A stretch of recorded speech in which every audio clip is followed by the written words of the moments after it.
حافظ حمداللہ صاحب، سب سے پہلے تو یہ بتائیے، اطلاعات آپ کے بارے میں ہے کہ آپ ابھی کراچی پہنچے ہیں مولانا کے کہنے پہ۔ کراچی آمد نیک شگون ہی ہے، کسی نیک مقصد کے لیے پہنچے ہوئے؟ بسم اللہ الرحمن الرحیم، بہت شکریہ۔ دیکھیے، بنیادی طور پر تو میرا آنا کراچی یہ ہوتا رہتا ہے، اور آج جو میں کراچی پہنچا ہوں یہ میرا شیڈول ہے تقریباً 1.5-2 مہینوں سے۔ تو اتفاق سے کل مولانا صاحب بھی کراچی پہنچے۔ میرا شیڈول آج سے 1.5-2 مہینے پہلے تھا۔ تو اگر مولانا صاحب کراچی نہ آتے تو بھی میں کراچی آتا اگر میں زندہ رہتا، لیکن اتفاق سے مولانا صاحب کل کراچی پہنچے ہیں تو میں بھی اپنے شیڈول کے مطابق کراچی آیا ہوں۔ ٹھیک، تو سر ترمیم کے حوالے سے جو میل ملاقاتیں ہیں، فیصل وافدہ صاحب سے ہونے والی ملاقات، اس کے اندر جو نکات رکھے گئے یا موضوع بحث تھا وہ نکتہ کیا تھا؟ اور جمعیت کے بارے میں آج یہ کہا جا رہا ہے کہ حکومت کی دعوت کے باوجود آپ لوگوں نے شرکت نہیں کی، کیا اس کے پیچھے کوئی ٹھوس موقف ہے؟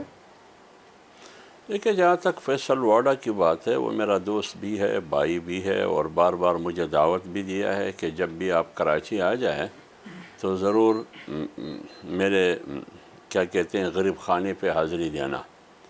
انہوں نے بار بار کہا، کوشش کروں گا اگر موقع ملا تو ان سے رابطہ کروں گا۔ تو انہوں نے اسی طرح مولانا صاحب کو بھی بار بار کہا تھا کہ جب بھی آپ کراچی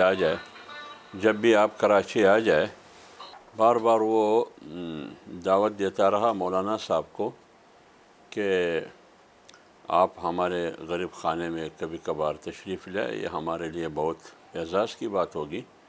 تو مولانا صاحب نے اس کے مطابق یہاں کراچی میں کہ دعوت پر وہاں گئے، پھر فیصل واڈا گزشتہ اتوار میں بھی مولانا صاحب کے گھر وہاں اسلام آباد آئے، ابھی ریسنٹلی 1 ہفتہ پہلے یا چند دن پہلے بھی آئے تھے۔ فیصل واڈا صاحب بھائی ہے، لیکن جس کا بھی نمائندہ ہے، جہاں بھی گھومتا پھرتا ہے زندہ باد۔ اس کو سینیٹر بنایا ہے پیپلز پارٹی نے، اور ایم کیو ایم نے کراچی سے بنایا ہے، سندھ سے۔ اگر آپ فیصل واڈا کے بارے میں سیاسی حوالے سے زیادہ تفصیل پوچھنا چاہتے ہیں تو یا کامران ٹسوری سے پوچھئے، یا پیپلز پارٹی کی بلاول صاحب اور آصف علی زرداری سے پوچھئے، یا محسن نقوی سے پوچھئے۔ تو سر میرا جو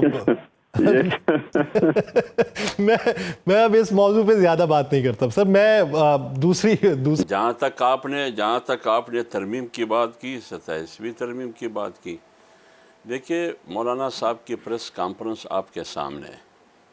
کل انہوں نے کہا، کل انہوں نے پریس کانفرنس کی کہ ابھی تک مسودہ ہمارے سامنے نہیں ہے۔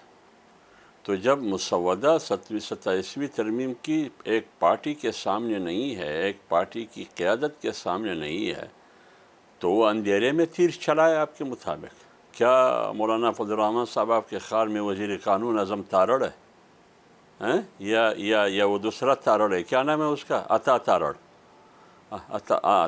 مولانا نہ عطا تارڑ ہے، نہ وزیر قانون اعظم تارڑ ہے۔ اس مسودے کا تو پتہ آج تک شہباز شریف کو بھی نہیں تھا۔ آج وہ آذربائیجان میں تھا، ان کو شاید تفصیل سے بھی پتہ نہیں تھا کہ اس مسودے میں کیا ہے، کہاں سے یہ مسودہ آیا، کس کے ہاتھ میں پہلے تھمایا گیا۔ اسی لیے تو چھپایا جا رہا تھا نا۔ اگر آپ آئین میں ترمیم لانا چاہتے ہیں تو آپ اوپن کیوں نہیں کرتے ہیں؟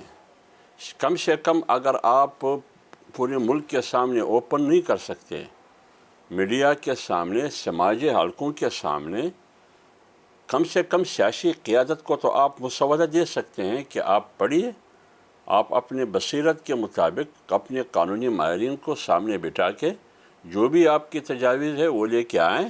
لیکن آپ نے ابھی سینٹ میں پیش کیا، ابھی تک ابھی بھی کسی کو پتہ نہیں ہے کہ مسودے میں کیا ہے۔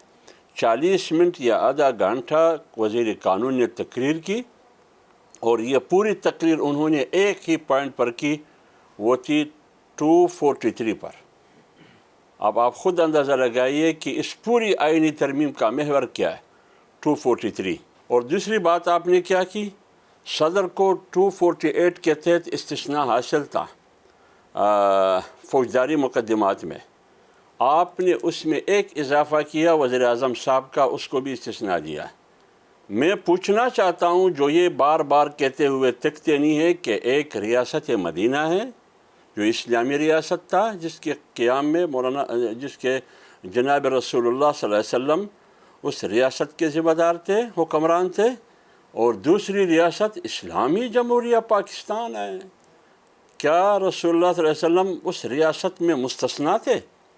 یا ابو بکر صدیق رضی اللہ تعالیٰ عنہ خلفاء مستثنیٰ تھے قانون سے؟ باقی 25 کروڑ عوام کی کوئی حیثیت نہیں ہے. مجھے بتا دیں، ترمیم جب آپ آئین میں کرتے ہیں یا تو قومی مفاد میں یا ملکی مفاد میں. مجھے بتا دیں اس میں قومی مفاد کیا ہے، ملکی مفاد کیا ہے. اگر قومی مفاد اور ملکی مفاد ہے تو آپ کم سے کم 1 مہینے تو اس پر بحث کریں.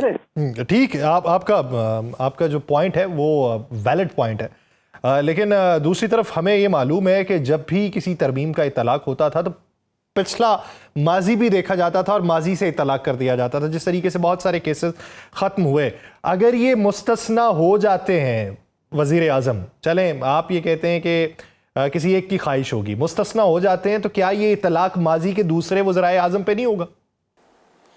ہوگا. میں ایک بات عرض کر لوں نا، یہاں گڈ ایک دوسرے کے ساتھ کھیلنے کی کوشش کی جا رہی ہے، اور گڈ کس مقصد کے لیے؟ اپنی کرسی کی بقا کے لیے، اپنے اقتدار کی بقا اور استحکام کے لیے.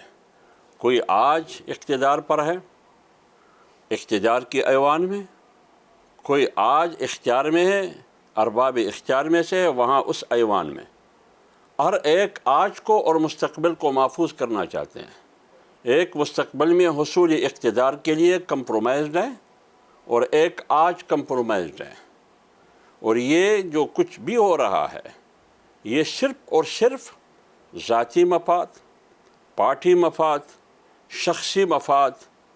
آپ اندازہ لگائیے 26ویں یعنی ترمیم میں مجھے جواب دے قوم کو جواب دے آج کے حکمران جو 27ویں ترمیم کے لیے وہ زمین آسمان کو ایک دوسرے کے ساتھ قریب کر دیتے ہیں، کہ کل تک آپ کہتے رہے کہ آئینی بینچ تشکیل کرنے سے عدلیہ کا بہت بڑا فائدہ ہوگا، اور آج آپ ریورس کر رہے ہیں کہ نہیں، آئینی عدالت کی تشکیل سے بہت بڑا فائدہ ہوگا. تو کل آپ جھوٹ بول رہے تھے یا آج جھوٹ بول رہے ہیں؟ اس کا کیا مطلب؟ اس کا یہ مطلب کہ آپ یہ چاہتے ہیں کہ عدلیہ کو بلدیہ بنایا جائے، میونسپل کارپوریشن بنایا جائے، جس کی ٹرانسفر پوسٹنگ پر آپ کے خیال میں کون سا قومی مفاد ہے؟ اور آپ جو انگریز، ایک عرض کروں، آپ جو مجسٹریٹی قانون، مجسٹریٹ کا جو اختیارات آپ بحال کرنا چاہتے ہیں، جو انگریز کے زمانے کے اختیارات ہے، D C, commissioner, assistant commissioner, کیا مطلب؟ یعنی آپ اس کو اتنا مضبوط کرنا چاہتے ہیں، حالانکہ آئین تو یہ کہہ رہا ہے کہ یہ سیول اور عدلیہ یہ الگ میٹر ہے.